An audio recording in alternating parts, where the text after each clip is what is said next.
Good evening, I'm Jeff Bennett. And I'm Amna Nawaz. On the NewsHour tonight. Do you think the vaccine did anything to prevent additional deaths?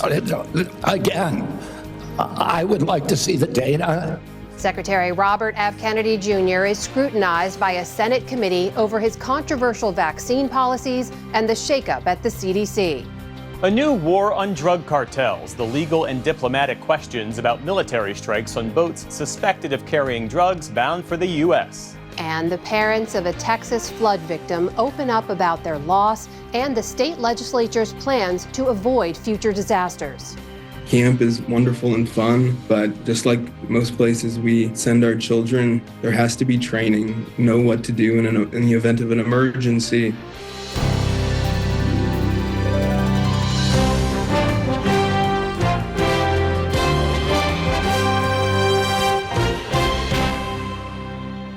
Major funding for the PBS NewsHour has been provided by a successful business owner sells his company and restores his father's historic jazz club with his son. A Raymond James financial advisor gets to know you, your passions, and the way you bring people together. Life well planned. And friends of the NewsHour, including Robert S. Kaplan and Wendy J. Selden through the Raymond James Charitable Endowment Fund.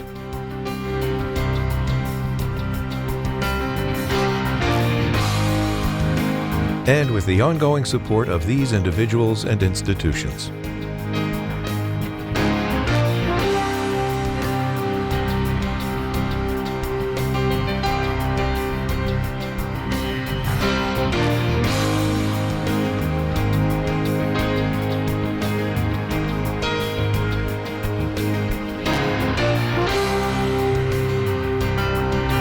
This program was made possible by the contributions to your PBS station from viewers like you. Thank you. Welcome to the NewsHour. Health Secretary Robert F. Kennedy Jr. was grilled during a contentious 3-hour hearing before the Senate Finance Committee today. Senators pressed Kennedy on his stance toward vaccines, questioning whether his actions have restricted access and undermined trust in long-standing public health data and institutions. The hearing turned combative at times, with Kennedy clashing directly with several lawmakers.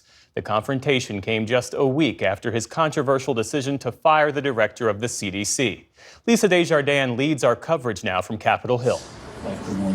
In a small Senate hearing room, you are a hazard to the health of the American people. High-stakes fireworks. I never said that. You're making it up. You're twisting. Yeah, you are. You are being dishonest right now. As Health Secretary Robert F. Kennedy Jr. faced his first hearing since being in the job, and since Kennedy upended the Centers for Disease Control, firing his own choice as director and triggering senior resignations. What we're going to do is reorganize CDC, but also we've already righted the ship at NIH, at FDA, at CMS. And we are going to end the chronic disease epidemic. It was perhaps the most combative hearing of Trump's second term so far. You are sitting as Secretary of Health and Human Services? How can you be that ignorant? You're so wrong on your facts. You're interrupting me, and sir, you're a charlatan. That's what you are. Kennedy argued he's remaking a broken agency, particularly lashing out at pandemic recommendations. The people at CDC who oversaw that process, who put masks on our children, who closed our schools, are the people who will be leaving. But senators from both parties sharply rejected parts of his premise, saying Kennedy is the one breaking the system, pushing him on his understanding of basic facts. Would you accept the fact that 1 million Americans died from COVID? I don't know how many died. You're the Secretary of Health and Human Services. You don't have any idea how many Americans died from COVID? I don't think anybody knows that. Do you think the vaccine did anything to prevent additional deaths? Again, I would like to see the data and talk about the data. Kennedy later said it was possible that millions were saved by the vaccine. But mostly, he displayed deep skepticism of vaccines, a belief now having direct consequences around the country. Some national drugstores limited or blocked access to COVID shots after new federal guidelines came out. Florida's trying to end vaccine rules for school kids. 3 states are forming their own vaccine pact, and many other states are in limbo. Senators, including Republicans, expressed alarm about the lack of data they see to support Kennedy. You said you're going to empower the scientists at HHS to do their job. I'd just like to see evidence where you've done that. I've grown deeply concerned. The public has seen measles outbreaks, leadership at the National Institute of Health questioning the use of mRNA vaccines. If we're going to make America healthy again, we can't allow public health to be undermined. Kennedy and senators used the same words, but often spoke confusingly different languages. I'm not anti-vaccine. Saying I'm anti-vaccine is like saying I'm anti-medicine. Well, I'm pro-medicine, but I understand some medicines harm people. Some of them have risks. GOP Senator Bill Cassidy, himself a doctor and the key vote who confirmed Kennedy, raised a specific example of concern from a friend. My wife has stage 4 lung cancer. She is one of the people the COVID vaccine actually helps. Thanks to the current mess at HHS, CVS is unable to get her vaccine. I would say effectively we're denying people vaccine. Democrat Elizabeth Warren pressed on this. I'm not taking them away. Everybody can get access to them. No, they can't walk into a pharmacy the way they could last month and get access. It depends on the state. It depends on the states. Another flashpoint, Kennedy's decision to fire the entire board which makes vaccine recommendations, known as ACIP. Kennedy said he made the move to reduce what he calls conflicts of interest. You replace them with non-experts, vaccine skeptics, and conspiracy theorists. As a result, this critical advisory panel has lost scientific credibility. What we did is we got rid of the conflicts of interest and we depoliticized it and put great scientists on it from a very diverse group. Through it all, the secretary remained defiant and insistent. You are citing data that you won't produce to the public. You're just and you are rejecting You're science. making things up to scare people, and it's a lie. But multiple Democrats said Kennedy is so dangerous he must resign. I'm asking the questions for Mr. Kennedy on behalf of parents and schools and teachers all over the United States of America who deserve so much better than your leadership. This hearing is adjourned. The hearing ended with none of the fire quenched, few questions resolved, and Kennedy returning to the job. At the Capitol for the PBS NewsHour, I'm Lisa Desjardins. In that hearing today, Secretary Kennedy made a number of questionable or misleading claims about vaccines, COVID, and the health of Americans. Joining us now to unpack some of those is Dr. Richard Besser. He's former acting director of the CDC in the Obama administration, now president and CEO of the Robert Wood Johnson Foundation. And for the record, we should note the foundation is a funder of the NewsHour. Dr. Besser, welcome back to the show. Thanks for joining us. Great to be here. Thank you. So Secretary Kennedy made a big claim in the hearing I want to ask you about. He said that America is the sickest country in the world. Take a listen to how he put it. If we don't end this chronic disease, we are the sickest country in the world. That's why we have to fire people at the CDC. They did not do their job. This was their job to keep us healthy.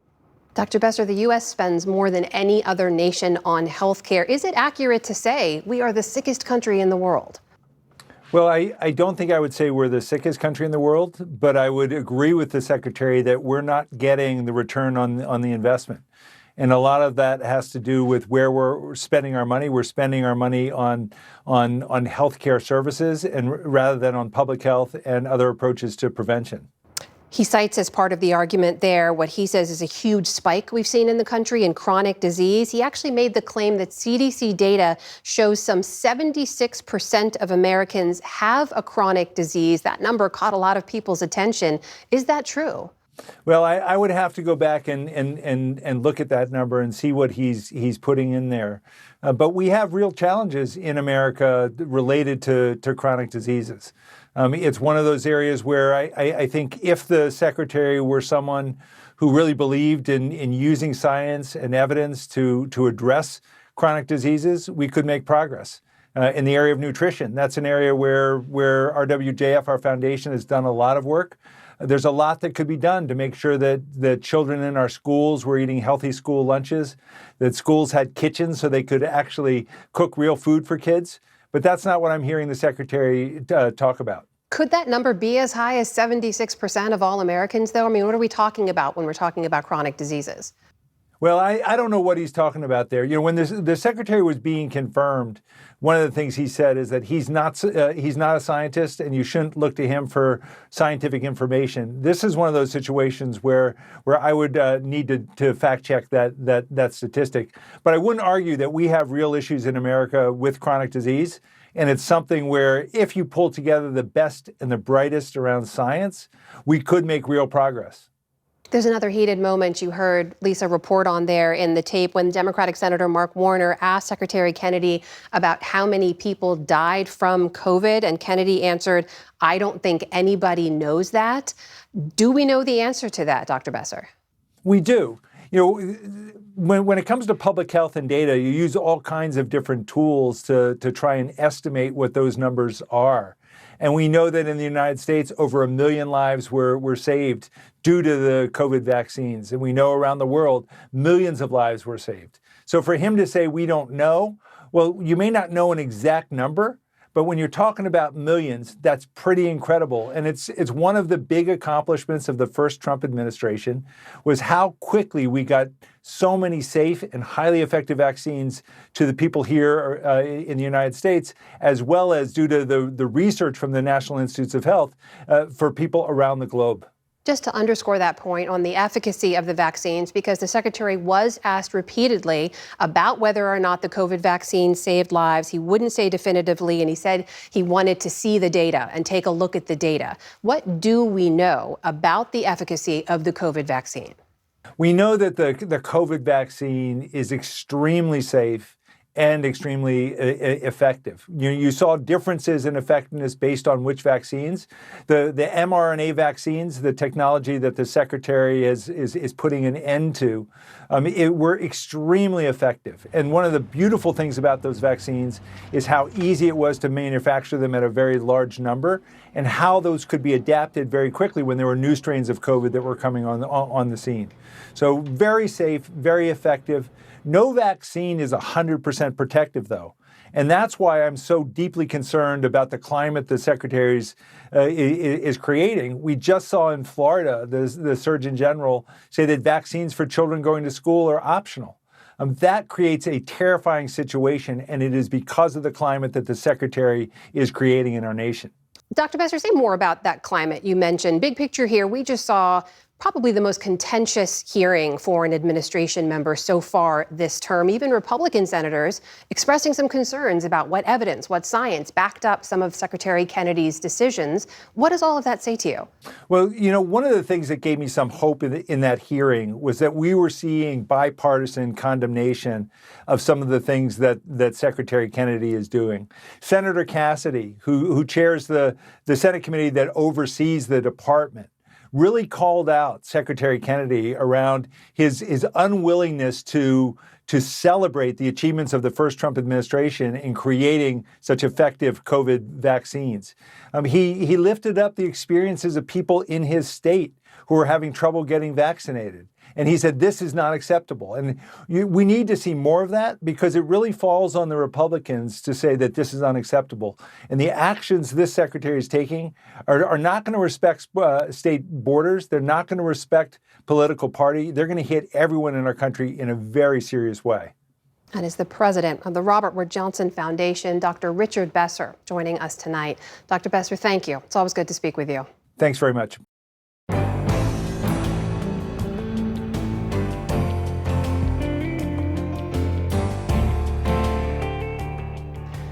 The day's other headlines begin in the nation's capital. President Trump's nominee to fill an open seat on the Federal Reserve Board of Governors said he would not resign his position at the White House if confirmed to the role. Stephen Myron told a Senate hearing today that he would instead take an unpaid leave of absence from his post as chair of the White House Council of Economic Advisors. He also pledged to uphold the independence of the Fed. If I'm confirmed to this role, I will act independently, as the Federal Reserve always does, based on my own personal analysis of economic data, my own personal analysis of the effects of economic policies upon the economy, and act based on my judgment of the best economic policy possible. His refusal to step away from his White House job raised sharp criticism among Democrats, who were already concerned about his ability to stay free of the president's influence. every claim he makes and every vote he takes will be tainted with the suspicion that he isn't an honest broker, but instead is Donald Trump's puppet. Administration officials are hoping that Miron is confirmed in time for the Fed's next meeting on interest rates later this month. That comes as the Justice Department has reportedly opened a criminal investigation into Fed Governor Lisa Cook. President Trump has been trying to fire Cook for cause amid accusations of mortgage fraud, which she denies. The criminal investigation was first reported by the Wall Street Journal. In Florida, a federal appeals court paused a lower court's order to wind down the Everglades detention center known as Alligator Alcatraz. In a 2-1 ruling, the judges said it wasn't in the public interest to close the facility while the Trump administration appeals. Last month, U.S. District Judge Kathleen Williams ordered the center closed by the end of October. Separately, an appeals court is pausing restrictions on President Trump's use of force in Los Angeles. Earlier this week, a separate judge found Trump's deployment of military forces to the city was illegal and barred them from doing police work in the state. The administration appealed that ruling. Today's decision maintains the status quo in L.A. as the appeal plays out. The District of Columbia is suing the Trump administration to end its deployment of the National Guard in the city. Washington, D.C.'s Attorney General Brian Schwalb said the deployment of more than 1,000 troops amounts to an illegal military occupation. A White House spokesperson fired back, calling the case, quote, nothing more than another attempt to undermine the president's highly successful operations to stop violent crime in D.C. It comes as President Trump threatens to send federal forces to more American cities, including Chicago and Baltimore. The Trump administration is taking its tariff fight to the Supreme Court. Officials want the justices to reverse a lower court decision that ruled most of President Trump's tariffs are an illegal use of emergency powers. That ruling left the tariffs in place for now. But the administration argues the decision, quote, casts a pall of uncertainty upon ongoing foreign negotiations that threatens the president's trade agenda. Government officials are hoping the high court will take up the case and hear oral arguments by early November. The president of Northwestern University, Michael Schill, is stepping down amid ongoing tensions between the Trump administration and the nation's elite schools. In April, officials slashed nearly $800 million in research funding for the Illinois-based school, citing claims of anti-Semitism. A year earlier, Schill was criticized by House Republicans over Northwestern's response to pro-Palestine demonstrations on campus. In a statement, he acknowledged those challenges, writing, "It's critical, quote, to protect the university's research mission and excellence while preserving academic freedom, integrity, and independence." In Gaza, health officials said today that more than 64,000 Palestinians have now been killed in the Israel-Hamas war.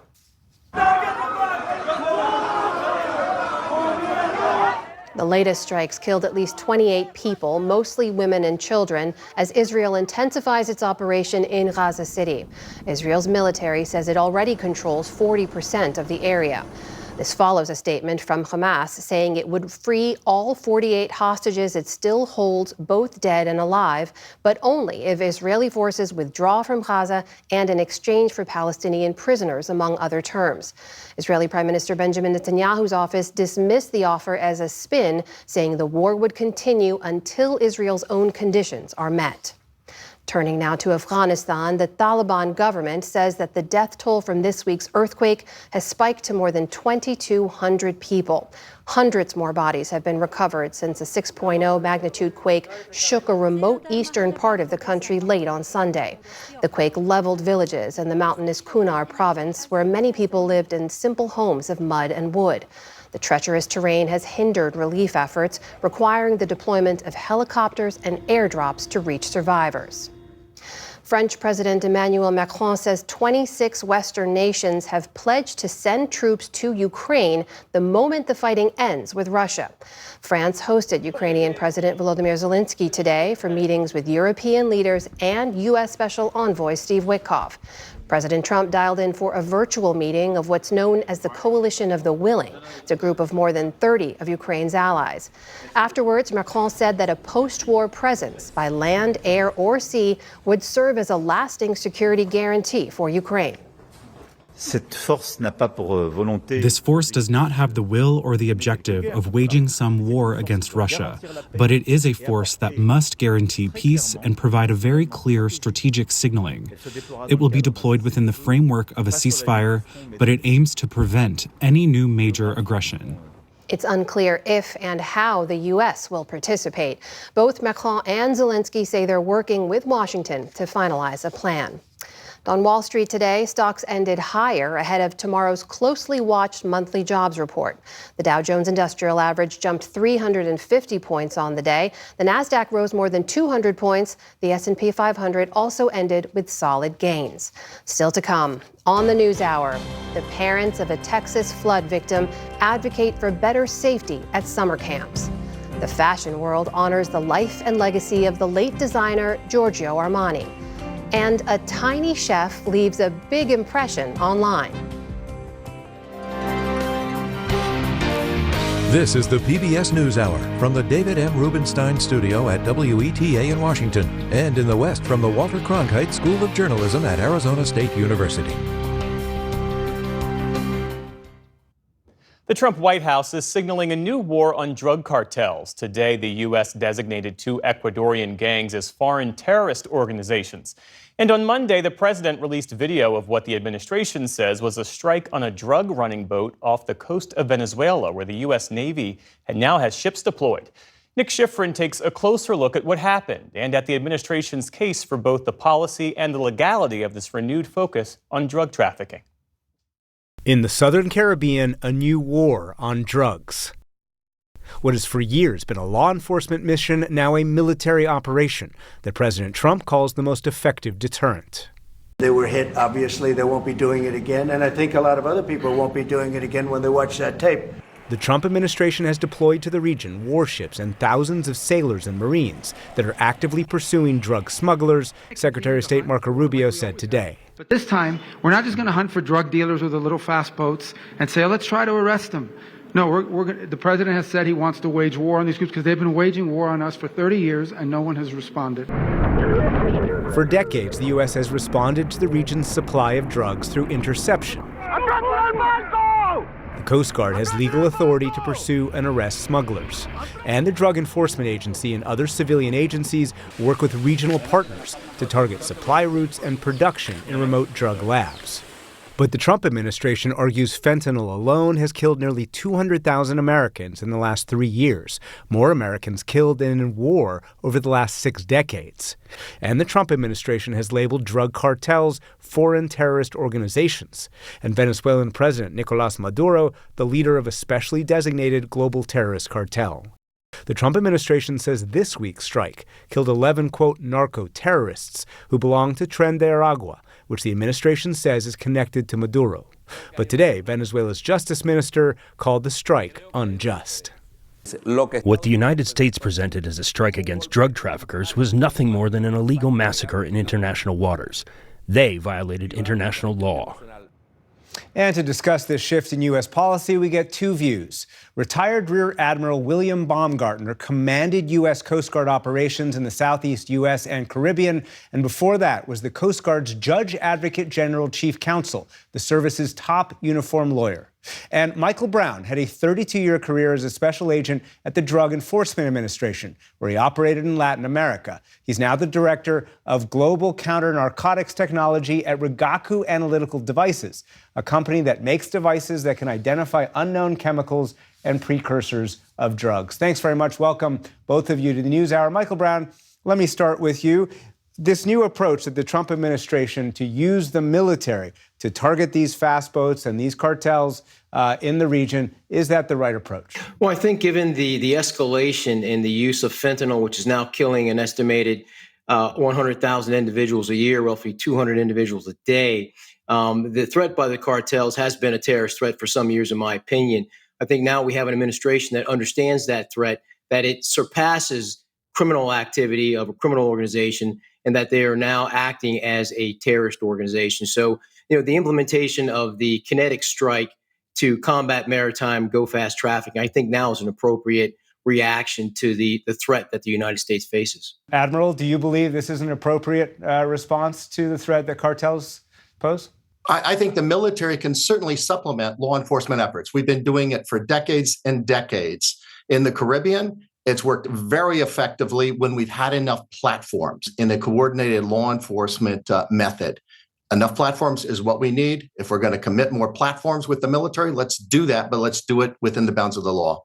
So within the bounds of the law, Mike Brown, you just heard the Admiral say, what's wrong with keeping this within a law enforcement approach, just with an addition of military presence, not necessarily these military strikes? Well, I've been doing this for 32 years, and I worked in Central and South America. I've worked in the Caribbean. This is about degrading the abilities of the major cartels who are working in conjunction with Maduro in Venezuela, who's also been designated as the head of a narco state. So these mitigating efforts are to break down and destroy the drug supply chains, the cocaine supply chains that fund the operations of the Sinaloa cartel and the New Jalisco Generation cartel. So this is just one part of a much larger kinetic action, asymmetrical approach, which needs to be taken to counter the growth and evolution of narco-terrorism that we are now facing.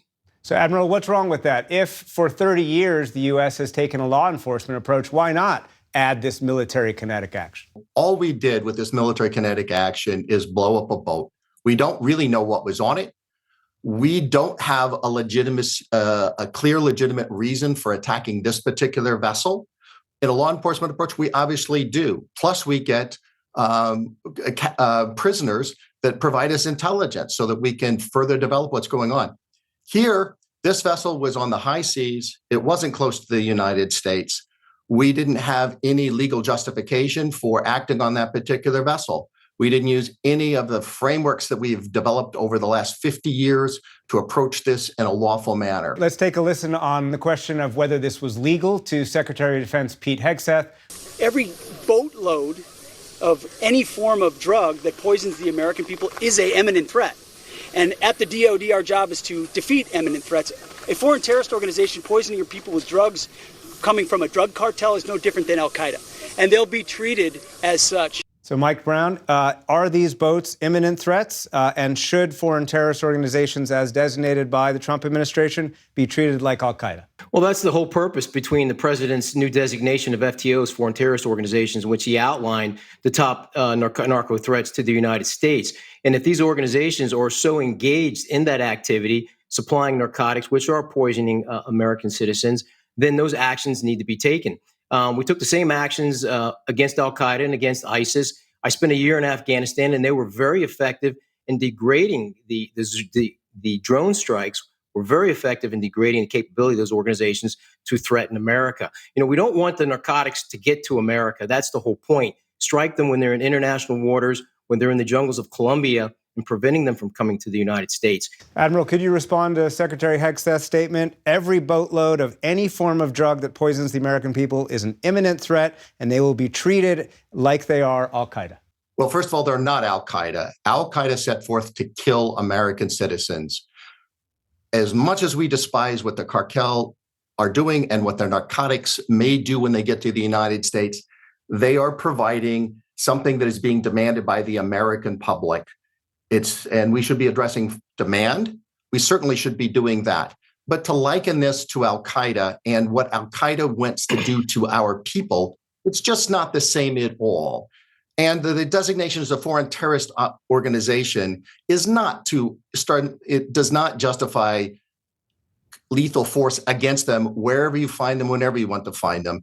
It is to cut off material support to those organizations. It's a very well-defined statute as to what it means.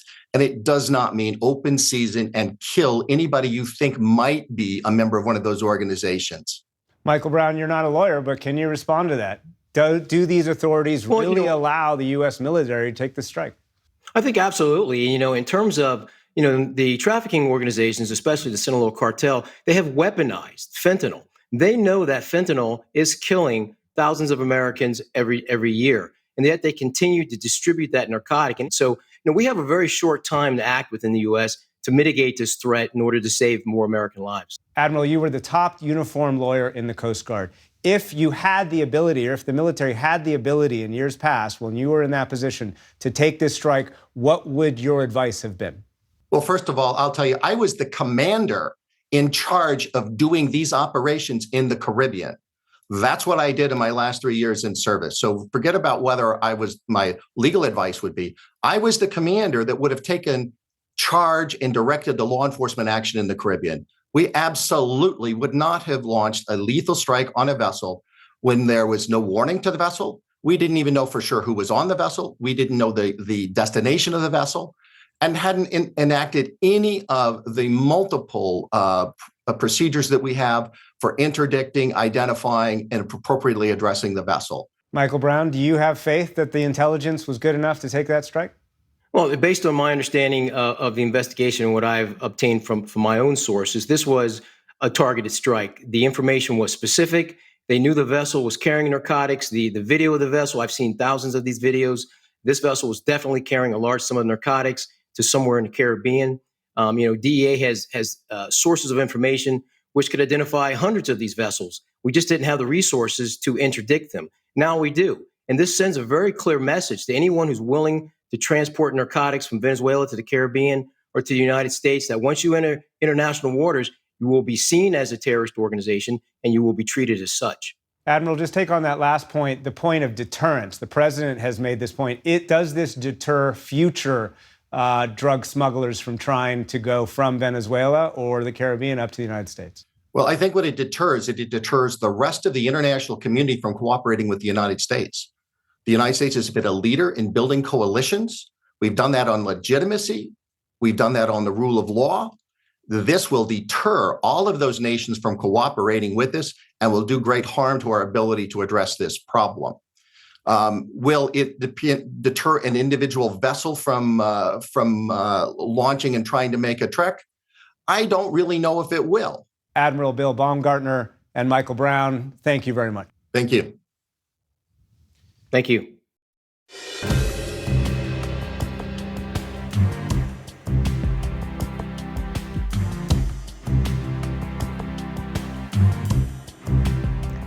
It's been 2 months since at least 135 people were killed when flash floods roared through the Texas Hill Country.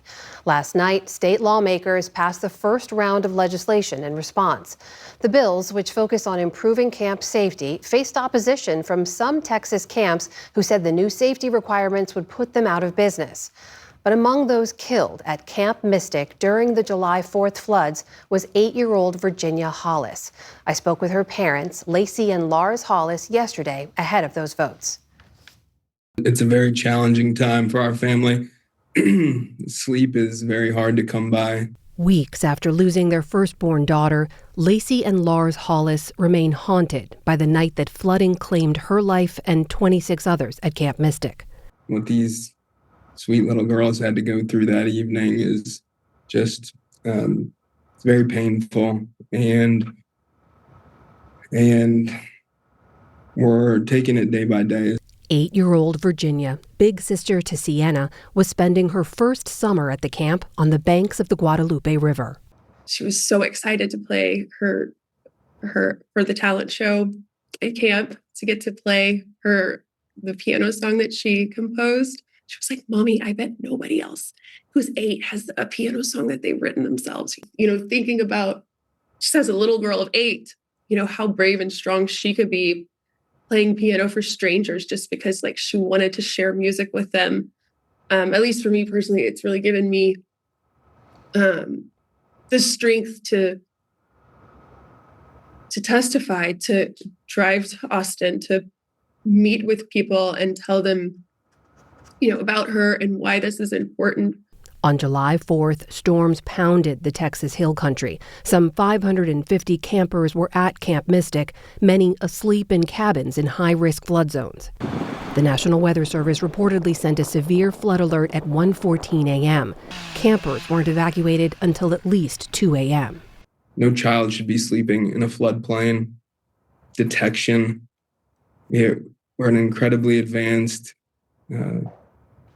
civilization, and we need backup, redundancy with our technology when there's thousands of lives at stake.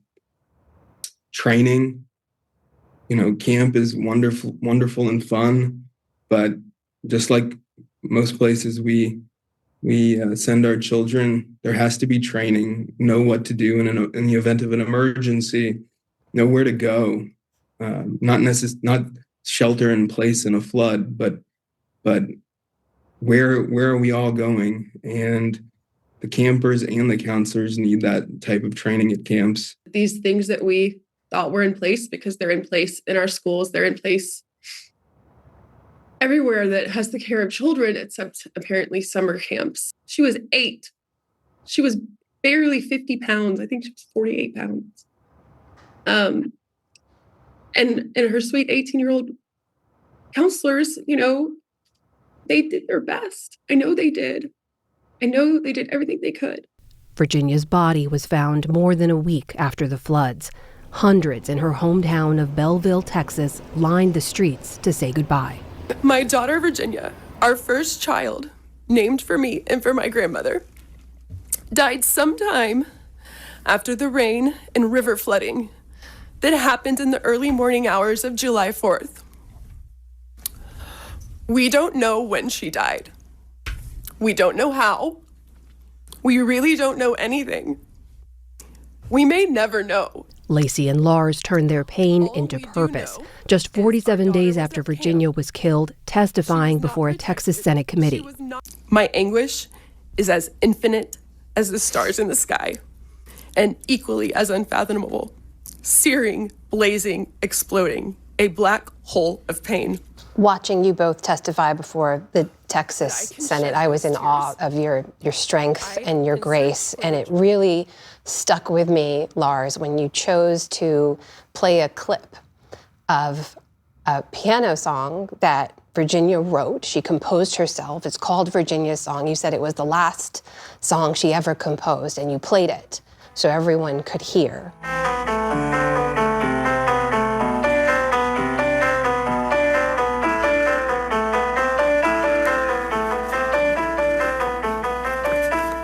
And I just wondered why you wanted people to hear that song. A wise person once said, when someone you love becomes a memory, that memory becomes a treasure. And I believe that was a treasure that Virginia left us all, and was a gift that we could all enjoy.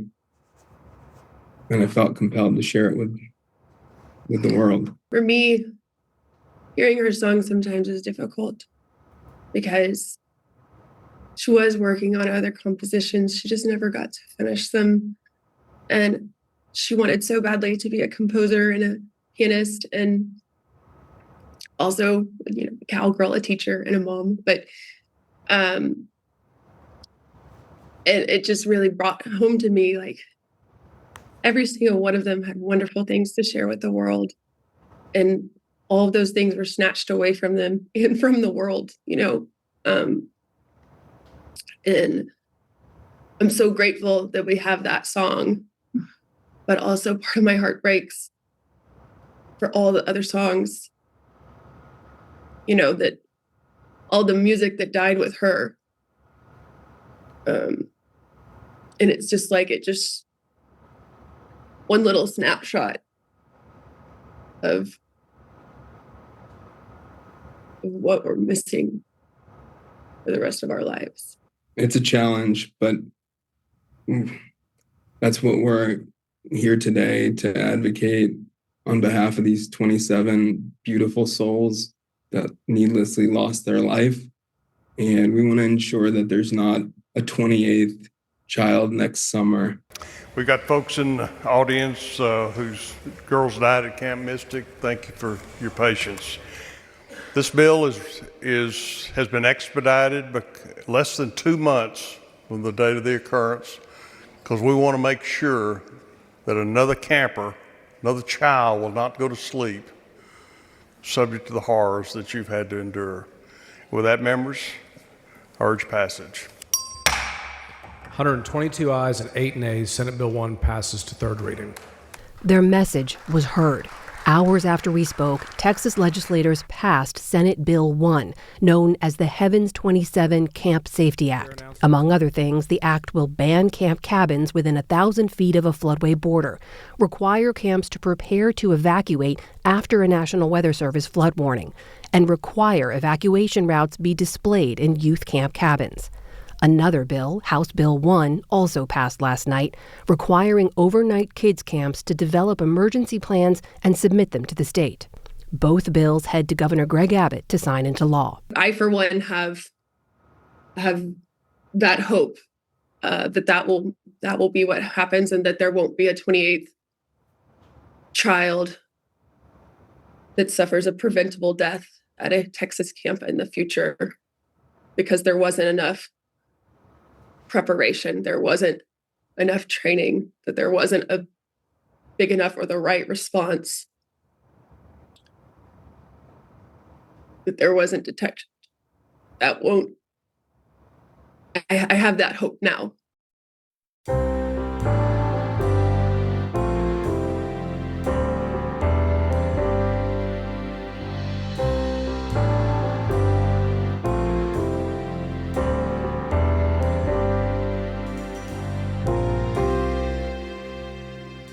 The world of fashion has lost one of its greats. Italian fashion designer Giorgio Armani has died at the age of 91.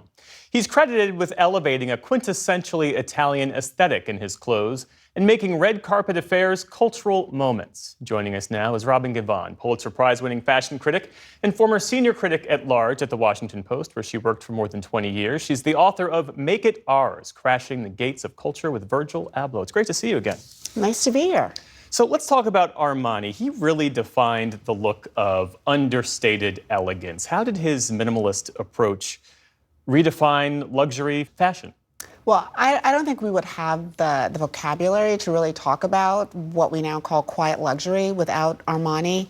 And, what he really did was apply this, his sensibility for very streamlined, minimalist, neutral palette to both menswear and to women's. But first with the men's, where he really made an impact, where he just kind of took the stuffing, like literally and figuratively, out of men's suiting. He took out the sort of the inner structure and allowed the suit jackets to have this kind of ease and flow over the body. And, it really started to kind of epitomize an era of self-made men and wealthy men. And then when those clothes appeared in American Gigolo, it was everything, the jig was up. Yeah. How did he reshape Hollywood's red carpet culture? I think it's kind of hard for people to believe that there was a point where the stars would show up pretty much left to their own devices. In the very early days of the Oscar red carpet, most of the celebrities were sort of dressed by the costumers from the studios. And then they were kind of left to their own devices, and there were some pretty outrageous moments.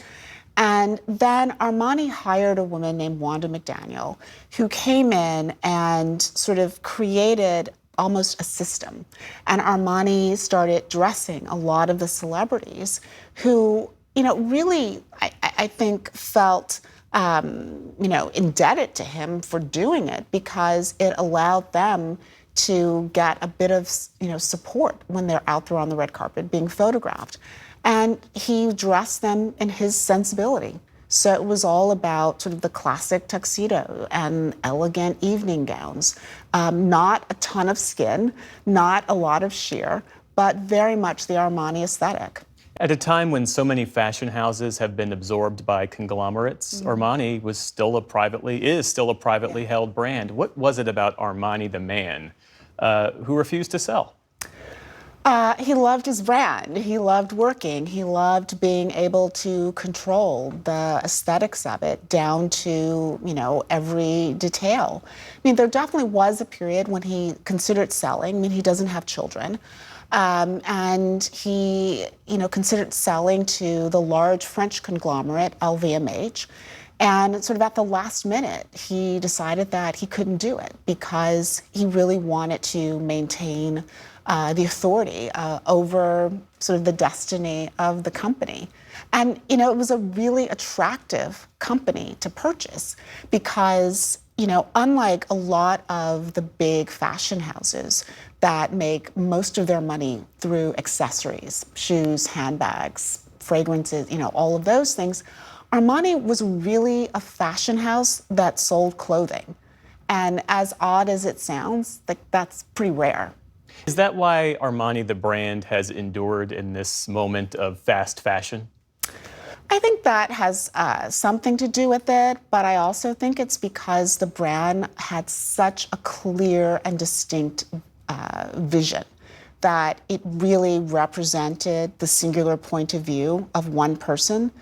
That, of course, is also unusual in fashion in many ways because so many houses have gone through many, many designers who try to take the so-called brand DNA and, you know, bring it to a younger and younger audience. Armani, you know, ushered this brand from its beginnings until his death. And so it was very distinct. And it also broke out of fashion to have a place in popular culture. And the other thing I think is it didn't just resonate with the 1%. If you shop at Uniqlo, if you shop at COS, if you shop at any of those sort of mass market brands that traffic in sort of elevated basics, you owe a debt to Armani. Robin Givhan, always a pleasure to speak with you. Thanks for being here. My pleasure.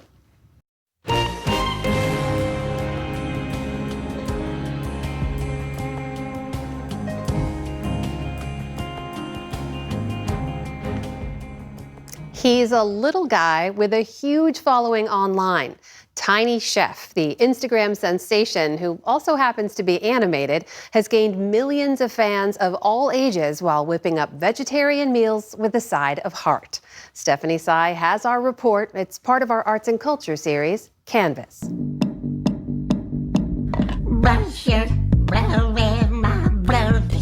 He makes a mean vegan taco without missing a beat. His DIY projects are legendary. And he loves to share beachside snaps while on vacation. In many ways, he's like any other social media influencer, sharing the minutiae of his daily life and occasionally baring his soul.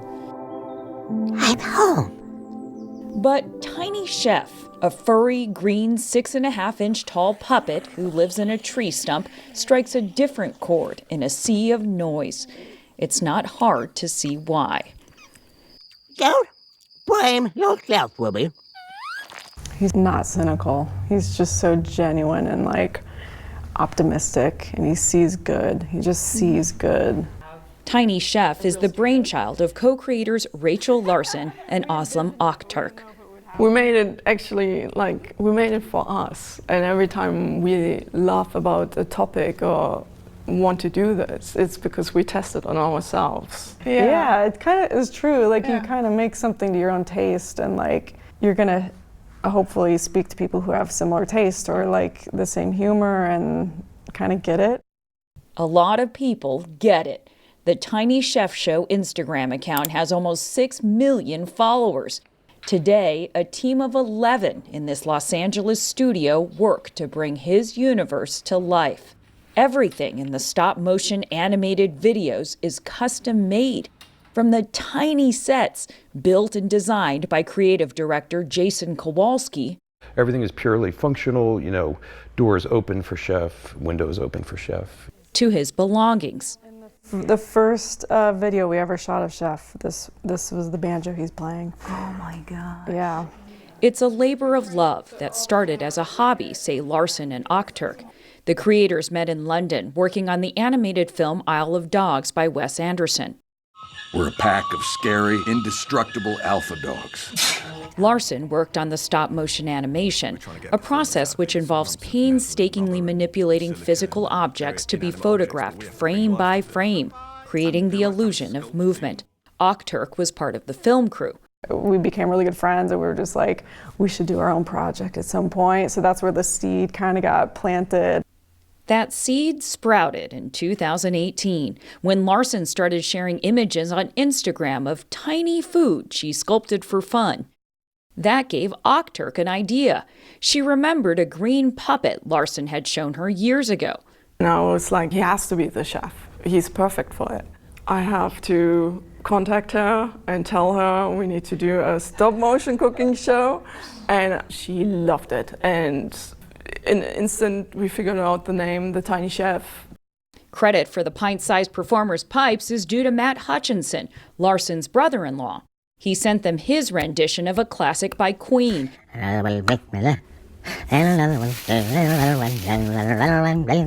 Once he sent the song, it all came together, and we were laughing, and we were like, we have to animate it. So we just animated him packing up a pie to that voice, which was on his phone. It was so lo-fi. Their early animations, created in a makeshift studio in New Zealand where Larson was working at the time, took off on Instagram. We went from 0, to 20,000 or something. It was 50,000. Was it? Okay, yeah. When Penguin offered the duo a book deal, they decided to work on their tiny green character full-time. Since then, his followers have watched Sheffy move to Los Angeles and score his dream job, hosting a kids' cooking show on television. But Chef is more than that to his fans. We get a lot of messages from fans who have kids with speech impediments and say that Chef has given them self-esteem. Chef has made it not a bad thing, and that is very meaningful to us because we just always felt like Chef is from a different place and this is his second language, and we shouldn't try to hide that or fix him or do anything to him. He's perfect. He's relatable, perhaps never more so than in this clip from June, when he learned that his cooking show on Nickelodeon wouldn't be renewed. Canceled? Bloody me, canceled. Bye.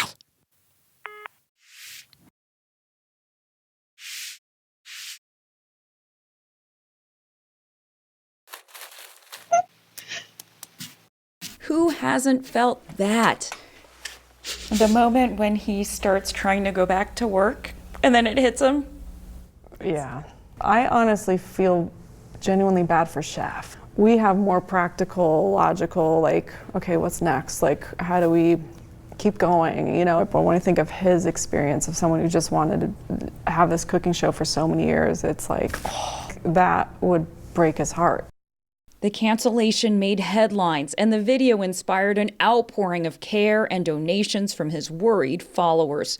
Dionne Warwick was downright livid.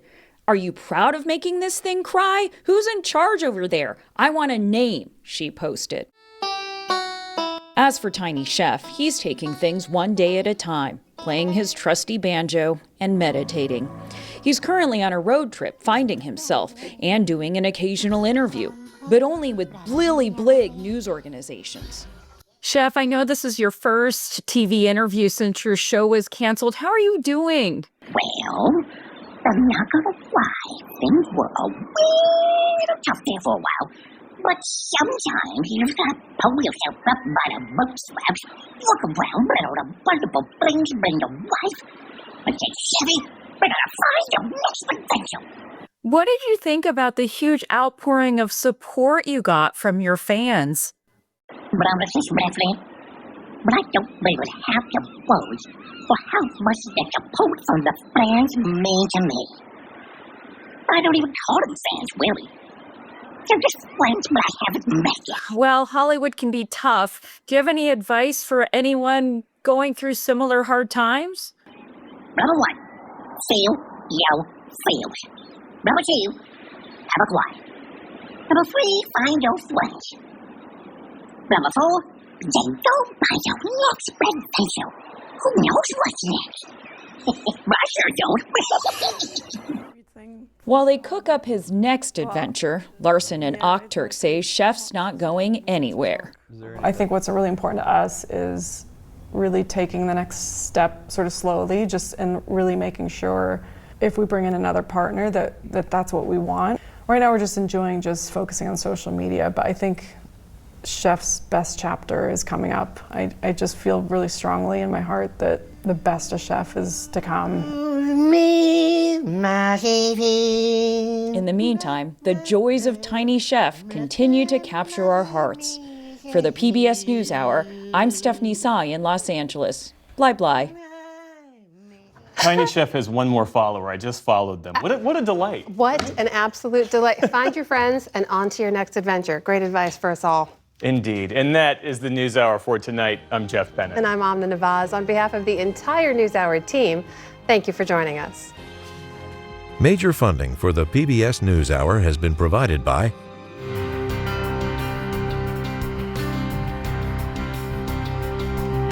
Carnegie Corporation of New York, working to reduce political polarization through philanthropic support for education, democracy, and peace. More information at carnegie.org. And with the ongoing support of these individuals and institutions. And friends of the NewsHour, including Leonard and Norma Chlorfine, and the Judy and Peter Bloom Kovler Foundation.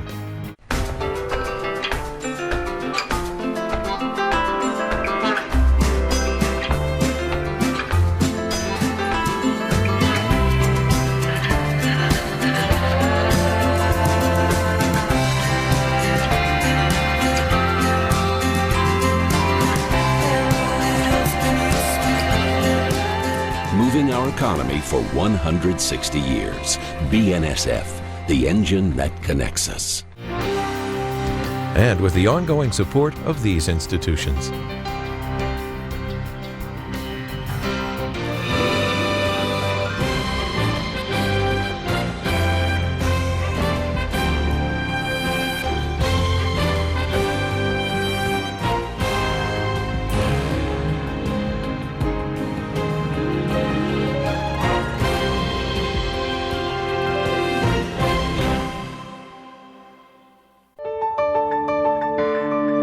You're watching PBS.